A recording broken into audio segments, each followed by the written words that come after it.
Hello and welcome to BYJU'S Exam Prep IAS. Let's begin the first daily quiz of the month of February 2022 with the first question on your screen. Consider the following statements with regards to the National Commission for Protection of Child Rights. Number 1. It is a statutory body under the Commissions for Protection of Child Rights Act 2005 under the administrative control of the Ministry of Women and Child Development, Government of India. Second, the Commission defines a child as a person between the ages of 0 to 18. Third, the Commission has a chairperson and 6 members, of which at least 2 should be women. Which of these given statements is or are correct? The correct answer here is D.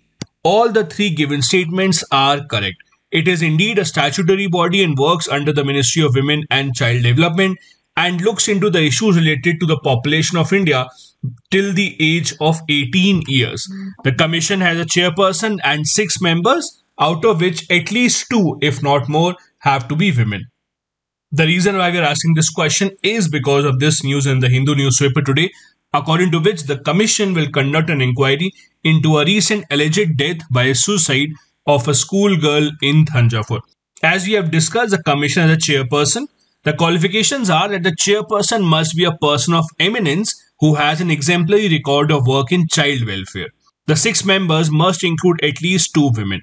These members should have experience in the field of education or child health, child development, juvenile justice, elimination of child labor, child psychology, or laws related to children. Apart from conducting inquiry into such unfortunate issues, the functions of the Commission also include reviewing the safeguards that the child have been provided in the country as per the laws of the state and the central governments, to inquire into cases of child right violations and initiate proceedings, to study the factors that will help in preventing any negative impact on the life of the child, etc.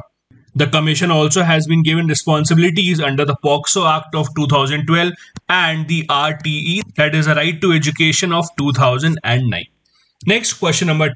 Consider the following statements with regards to the appointment of judges in the higher judiciary in India. Number 1. Collegium is a system of appointment and transfer of judges that is evolved through judgments of the Supreme Court and not by an act of parliament or by a provision of the Constitution.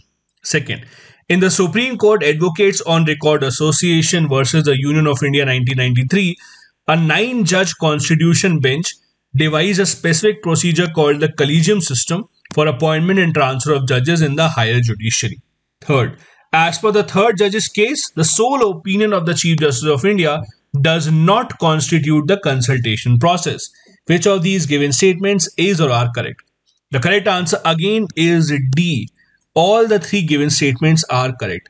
As you would have read about the famous 3 judges cases in the country that had led to the establishment of the Collegium system. Collegium is a group of senior most judges of the Supreme Court. It has the Chief Justice of India and the next 4 senior most judges that recommend to the President about the appointment and transfer of judges at the High Courts and also in the Supreme Court of India. As you would know, it was the 2nd judge's case in which the Collegium system was originally established by the Supreme Court. At that point of time, it was supposed to have the Chief Justice of India and only 2 senior most Supreme Court judges. In the 3rd judge's case, it was extended and it was now to have 4 Supreme Court judges along with the Chief Justice of India. So when the President of India asks for the consultation and opinion of the Chief Justice of India, it is not his sole opinion, it is the opinion of the entire Collegium by a majority. The reason why we are asking this question is because the Supreme Court Collegium has proposed the name of Justice Munishwar Nath Bhandari to be the next Chief Justice of the Madras High Court. Justice Bhandari began his career in the High Court of Rajasthan in July 2007 and has been serving as the acting Chief Justice of the Madras High Court for some months now.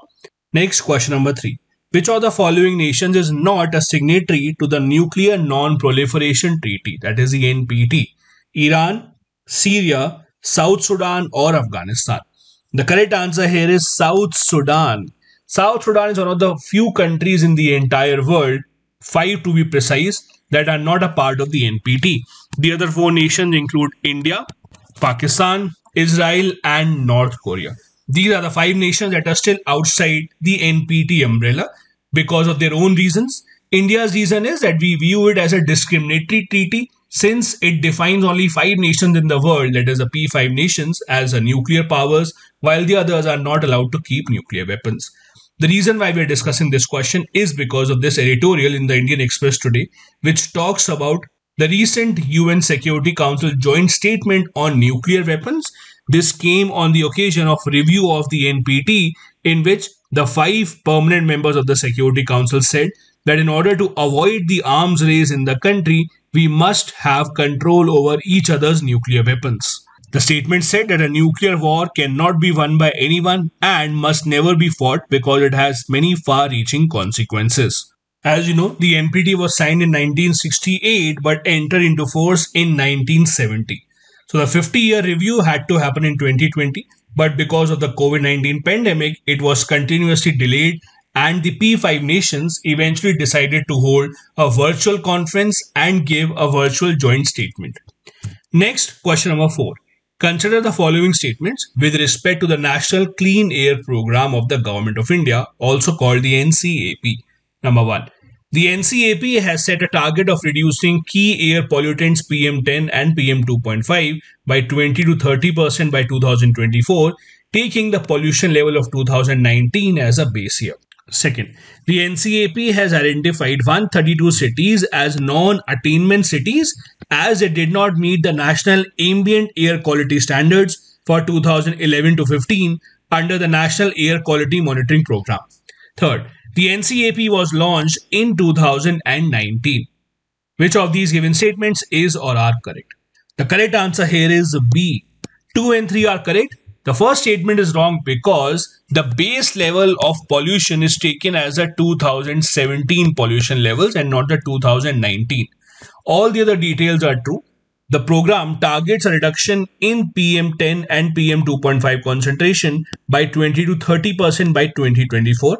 It is mainly targeting the 132 cities that did not meet the National Air Quality Standards for a period of 2011 to 2015. The reason why we are discussing this question is because of this article focus on the NCAP given in the Indian Express today. This explained column contains all the details that we were talking about.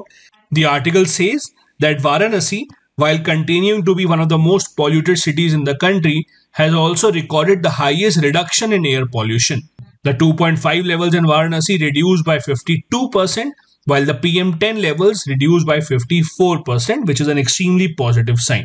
The other cities that have already met the target of reduction in PM2.5 and PM10 were Hooghly in West Bengal and Talcher in Odisha.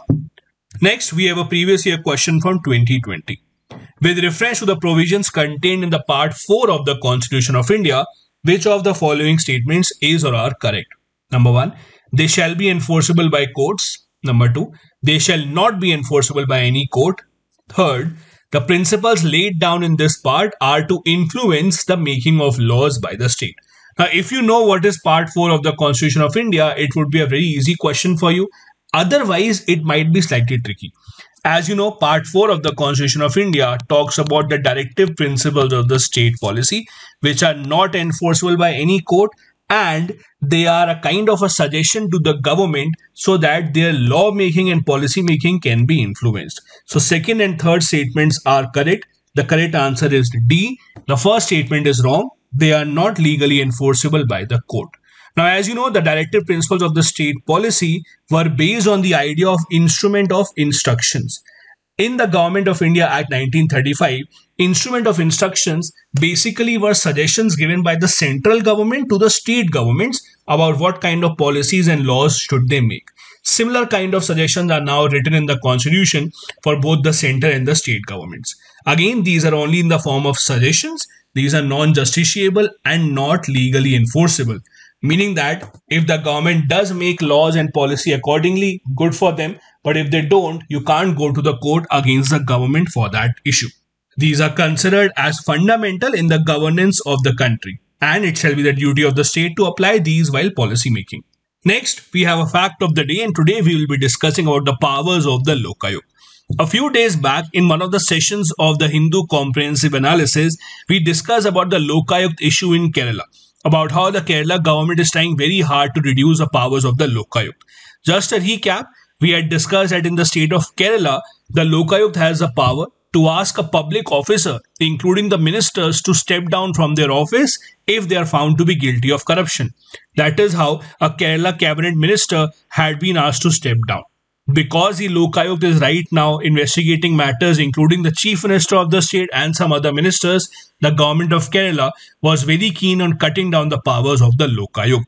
Now let's see how does a Lokayukta work and what is the status of Lokayukta in other states of India. As we discussed in 2013, the Lokpal and the Lokayukta Act was passed. As a result of this, the state governments also had to set up the office of the Lokayukta. However, many states in India, including Kerala, had the office of Lokayukta much before this Lokpal Act was actually passed. Since many states already had a Lokayukta, the Lokpal law in fact created a framework for the states, and the state governments were free to decide the specific powers of the Lokayukta. That is why you would see that in different states, the Lokayukta would have different powers as compared to the other states. As I discussed, before the 2013 Act was passed, some states already had a working Lokayukta, including Madhya Pradesh and Karnataka, where they were very active.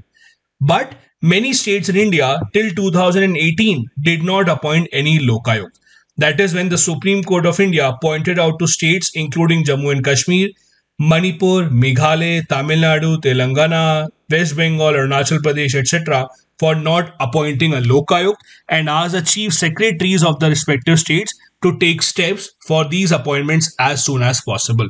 Now, since the Lokayuktas had different powers in different states, let's take a few examples, starting with Nagaland. Interestingly, in August 2021, Nagaland state legislature passed a law allowing the state government to keep the post of the Lokayukta vacant for up to 1 year.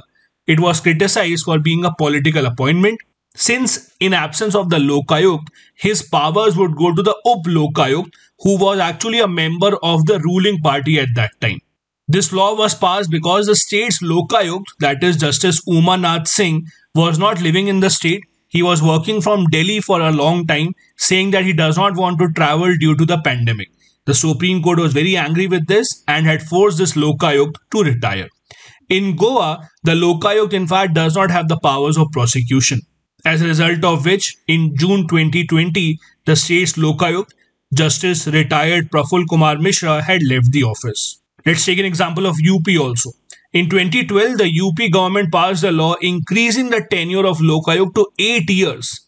Then Lokayukta, Justice N.K. Mehrotra, who was appointed in March 2006, got another 2-year extension with the amendment. The Supreme Court upheld this law in 2014, thus highlighting how different states in India have been trying to curb the powers of the Lokayukta and have been making different laws suiting to themselves. This is it for today's video. Thank you so much for watching.